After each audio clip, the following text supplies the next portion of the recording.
नमस्कार, मैं हूँ आचार्य संदीपन। आप देख रहे हैं मिडनाइट एक्सप्रेस। हमने कल आपको बताया था कि प्रयागराज से प्रदेश की तीर्थ नगरी है प्रयागराज। प्रयागराज से प्रसिद्ध संत और तंत्र मंत्र के प्रकांड पंडित उच्च कोटि के ज्ञाता आगमाचार्य जी महाराज श्री रमेश महाराज जी आज जो है दिल्ली में मौजूद हैं। इस वक्त हम मौजूद हैं दिल्ली के हनुमान वाटिका, जो कि रामलीला मैदान के पास में स्थित है। आइए बात करते हैं महाराज श्री से, जानने का प्रयास करते हैं कुछ तंत्र मंत्र के बारे में, कुछ सामाजिक और राजनीतिक मुद्दों पर भी आज बात रहेगी। महाराज जी, मैं सबसे पहले आपका स्वागत करता हूँ। बहुत बहुत आशीर्वाद, धन्यवाद। महाराज जी, मेरा एक सवाल तंत्र मंत्र से जुड़ा है, क्योंकि आप प्रकांड पंडित माने जाते हैं, बेहद ज्ञान आपको है। मैं कहूँगा कि अगर इस बारे में मैं बात करूँ तो सूरज को दिया दिखाने वाली बात होगी। विश्व प्रसिद्ध है माँ कामाख्या का मंदिर, पीठ मानी जाती है, आसाम में स्थित है। मैं चाहूँगा थोड़ा सा आप माँ कामाख्या मंदिर के ऊपर प्रकाश डालिएगा और थोड़ा सा वहाँ से जुड़ी जो तंत्र मंत्र के बारे में जो गलतियाँ हैं उनके ऊपर भी थोड़ा सा मैं चाहूँगा हमारे दर्शक जो हैं उनको कुछ जानकारी प्राप्त हो। सिद्ध पीठ है माँ कामाख्या का मंदिर, सिद्ध पीठ है। वहाँ पर सिद्धि प्राप्त होती है, लेकिन जब व्यक्ति उस ढंग से प्रयास करता है, जो सिद्धि प्राप्त करने का तरीका है उस ढंग से प्रयास करे, तब तो सिद्धि प्राप्त होती है। और जहाँ तक तंत्र की बात है, तंत्र के बारे में इतनी ज़्यादा लोगों को गलतफहमियाँ हैं, इतनी ज़्यादा गलतफहमियाँ हैं कि तंत्र माने अभी फिल्म बन रही है कहीं, तो उसमें कोई तांत्रिक बना है, कोई महिला बैठी है, उसको ऊपर पानी छिड़क रहा है, कभी आग फेंकता है, कभी कुछ करता है, काले कपड़े पहन के और गले में हड्डियाँ लटका करके। तो ये तो तांत्रिक बनने का यानी दिखाने का बीभत्स तरीका जो है वही जनता के दिमाग में जाता है। पब्लिक वही समझती है कि तांत्रिक ऐसा होता है। यह तंत्र बिल्कुल नहीं है। दुर्गा सप्तशती जिसका हर गृहस्थ साल में 2 बार प्रत्यक्ष नवरात्रि, 2 बार गुप्त नवरात्रि में पाठ करता है, कराता है, तो वही पूरा तंत्र का ग्रंथ है।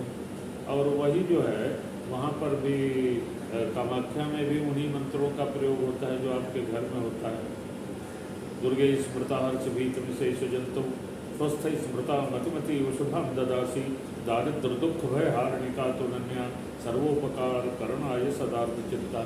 यही मंत्र वहाँ भी बोला जाता है, यही मंत्र विंध्याचल में, यही वैष्णो देवी में, यही चिंतपूर्णी में, ज्वाला जी में, सब जगह बोला जा रहा है। तो कुछ अस्थान प्रधानम न बल प्रधानम, स्थान की प्रधानता होती, बल की नहीं होती। तो कामाख्या तीर्थ जो है वो प्रसिद्धि की बात तो छोड़िए, लेकिन वो सिद्ध तीर्थ है। वहाँ पर अगर हम अपनी साधना करते हैं और वहाँ के पर्वतों पर कंदराओं में, गुफाओं में बैठ करके साधना करते हैं, तब तो ठीक है। और साधना जो है सीधे किताब पढ़ करके नहीं की जा सकती है। गुरु विहीन साधना निष्फल होती है। इसलिए साधना वहाँ करनी है तो गुरु के साथ किया जाए, गुरु के निर्देशन में किया जाए। दूसरी बात, जैसा आपने कहा कि वहाँ के बारे में तंत्र मंत्र की बड़ी किंवदंतियाँ, तो किंवदंतियाँ हैं तो कभी रहा होगा, कभी रहा होगा। आज वह वातावरण नहीं है कि वह किंवदंतियाँ सत्य साबित हो, ऐसा अब कुछ नहीं है। बस केवल स्वतः साधना करिए और समाज का कल्याण सोचिए। यही तंत्र सिखा रहा है, यही मंत्र बता रहा है। मंत्र तो ये भी बताता है ना कि आप, बहुत सारे लोग आपसे कहते हैं कि मैंने महामृत्युंजय का अनुष्ठान कराया, जब कराया, गायत्री का कराया, हमको उसका कोई फल दिखता नहीं दिख रहा है। तो उसका कारण है कि मंत्र का उच्चारण पवित्र नहीं हो रहा है। जब पवित्र उच्चारण होगा तभी तो आपको उसका फल प्राप्त होगा। जो मंत्र वेदता है या मंत्र बोलने वाले हैं, जो भी विद्वान मंत्र बोलते हैं, तो अगर गलत बोलते हैं, उच्चारण अशुद्ध होता है, तो मंत्र का फल नहीं होता। तो आपने तंत्र का मतलब हुआ विस्तार, मंत्र का मतलब हुआ किस तरह से मंत्र का उच्चारण किया जाए। फिर इन दोनों के बाद एक चीज़ और आती है, उसको बोलते हैं यंत्र। यंत्र को हम भगवती, भगवान, देवता का घर करते हैं। और तंत्र ही ऐसी चीज़ है जहाँ पर हमारे यहाँ घृणा नाम का कोई शब्द ही नहीं है कि हम किसी से भी घृणा करें। हमारे यहाँ जाति नहीं है, तंत्र में जाति नहीं है। तंत्र साइंस है, विज्ञान है। तो विज्ञान को जाति से कुछ नहीं लेना देना। अगर बल्ब बनाया किसी ईसाई ने तो उसका प्रयोग दुनिया की हर जाति का व्यक्ति कर रहा है। चंदन की लकड़ी वो जाति नहीं देखती, घिस करके किसी के मस्तक पर लगाइए तो शीतलता देती है। तो तंत्र जाति का शास्त्र नहीं है। ये तंत्र जो है स्वतंत्र रूप से सर्व समाज के हित के लिए सोचता है, और लोगों में जो गलतफहमियां हैं उसको कितना दूर किया जाए वो यही आप ही लोग कर सकते हैं, जो पत्रकार लोग हैं सही चीज़ दिखावें तो समाज ठीक हो सकता है। महाराज श्री, एक बहुत बड़ा भ्रम कह लीजिए, या मैं फिर वही शब्द यूज करूँगा कि गलती पर काया प्रवेश को लेकर के कभी एक ओशो रजनी से संत हुए हैं, उनसे जुड़ी हुई चीज़ें बहुत प्रचलित हैं, उसके बाद की चीज़ें प्रचलित हैं, उनसे पहले जो आदि गुरु हैं, क्या आप मानते हैं कि परकाया प्रवेश संभव है? देखिए, आदि शंकराचार्य के बारे में कहा जाता है कि जब उन्होंने मंडन मिश्र की पत्नी भारती से संवाद किया तो भारती के प्रश्नों का उत्तर वो नहीं दे सके। तो उन्होंने कहा यह मैं नहीं जानता, क्योंकि भारती ने काम से संबंधित प्रश्न पूछे। तो उनके लिए कहा जाता है कि उन्होंने परकाया प्रवेश किया, शरीर एक जगह छोड़ के किसी मृत राजा के शरीर में प्रवेश करते हैं तो राजा जीवित होता है, तो कुछ दिन राजभोग करते हैं और उसके बाद पुनः वापस आते हैं। उसके बाद का पता नहीं कि संवाद हुआ कि नहीं हुआ। देखिए, परकाया प्रवेश इस समय किसी भी हालत में संभव नहीं है। वो सारे प्रयोग लोग कर करके लोगों को बताते हैं कि मैं परकाया प्रवेश सिखा रहा हूँ, ट्रेनिंग दे रहा हूँ, लेकिन स्वतः का परकाया प्रवेश करें तो ये बिल्कुल असंभव है। इसके लिए कहना सुनना सब झूठ है, परकाया प्रवेश संभव है। महाराज श्री, मैं चूँकि आपका जब कुंभ का आयोजन हुआ था प्रयागराज में, मैं उस समय भी मैंने प्रवेश की थी। उस समय बहुत बड़ा आयोजन होता है आपके। मैंने देखा था इंडोनेशिया से, इजराइल से, कई देशों से, इटली से कई सारे आपके शिष्य आए थे जो आपके सानिध्य में जिन्होंने साधना भी की और साधना सीखी भी। भारत के बाहर, हिंदुस्तान के बाहर, हिंदुस्तान की इस ज्ञान को, इस विद्या को, इस तंत्र मंत्र को किस दृष्टि से देखा जाता है? देखिए, भारत के बाहर जैसे भारत के अंदर हमारा दुष्प्रचार होता है, गंदे कार्य होते हैं, तो आजकल मीडिया इतना प्रबल है कि एक सेकंड में यहाँ की बात हमारी अमेरिका जा रही है।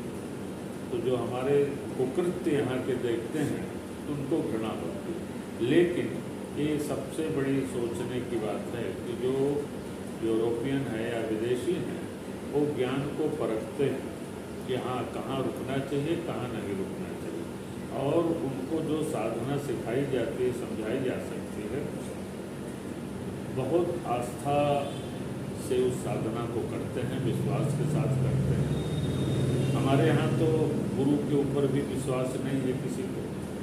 वहाँ तो जब गुरु बनाते हैं तो विश्वास करते हैं और उसके कहने के अनुसार जो भी कार्य है उसको संपादित करते हैं, इसलिए वो प्रसन्न रहते हैं। हर देश के लोगों में यही हालत है।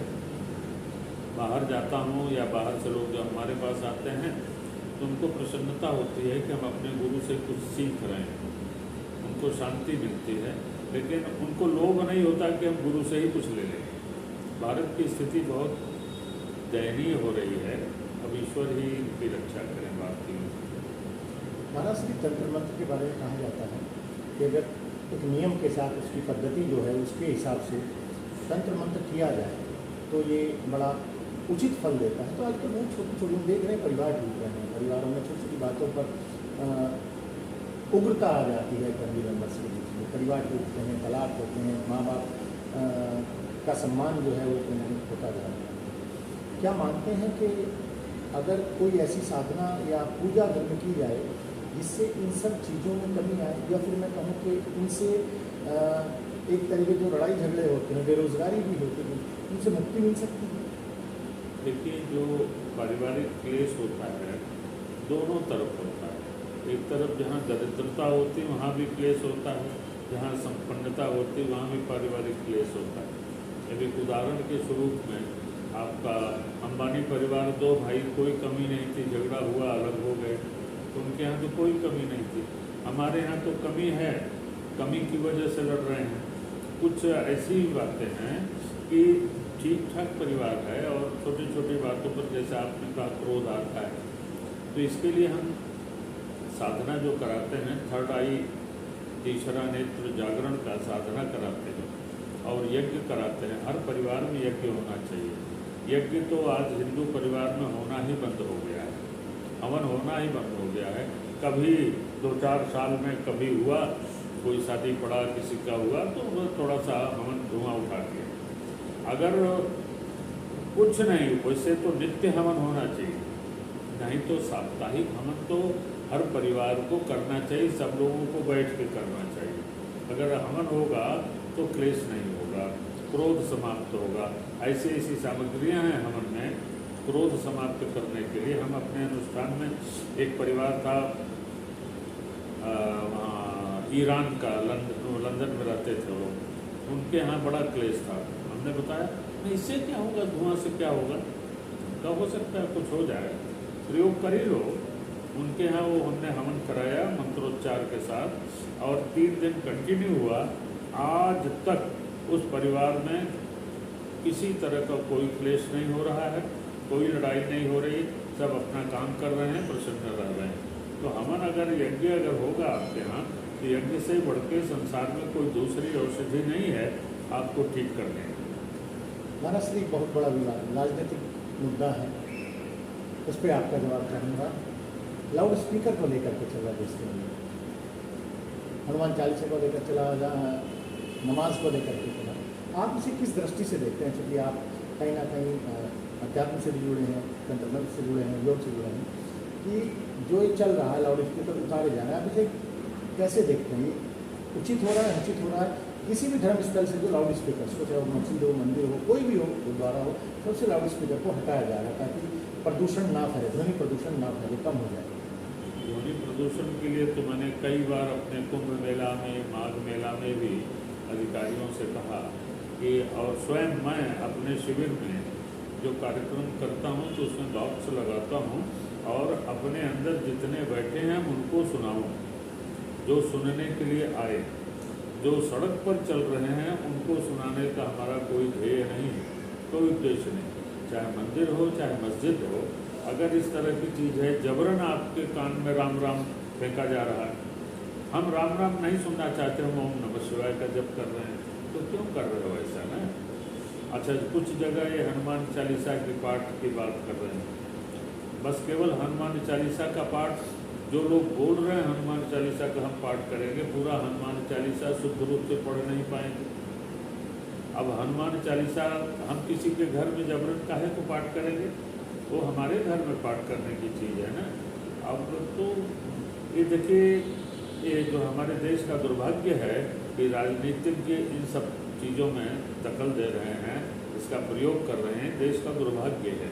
मतलब कि आप मानते हैं कि मंदिर मस्जिद या कोई भी धर्म स्थल हो, उसके ऊपर से अनावश्यक जो ध्वनि यंत्र लगे हैं, ध्वनि यंत्र, जिनको उतरना चाहिए। जितने लोग हमारे यहाँ सत्संग में बैठे हुए हैं, यानी हमारे हॉल में जो लोग बैठे हैं, हम उनको सुनाए ना, कि जो सड़क पर तांगा लेके जा रहा है, जो रिक्शा लेके जा रहा है, किसी काम में जा रहा है, हमसे उनसे क्या मतलब? महाराज जी, सड़क पे नमाज होती है, इसे उचित मानते हैं? सड़क रोक करके ट्रैफिक जाम होते उचित मानते हैं, उचित मानते हैं? नहीं, सड़क पे तो करना नहीं चाहिए, अपने धर्मस्थल पे करना चाहिए। आप सड़क पे क्यों करते हैं भाई? आपके धर्मस्थल जहाँ है, वहाँ पर स्थान है, वहाँ पर करिए, अपने घर में करिए। ये होना चाहिए ना, सड़क पर कोई प्रयोग नहीं होना चाहिए, सड़क सड़क है। Thank you Maharaj Shri. Midnight express से बात करने के लिए बहुत बहुत धन्यवाद। हरिओम हरिओम। तो आपने देखा, ये थे हमारे साथ तंत्र मंत्र के प्रकांड पंडित आगमाचार्य जी महाराज, रमेश आचार्य जी महाराज, आज दिल्ली में उपस्थित हैं।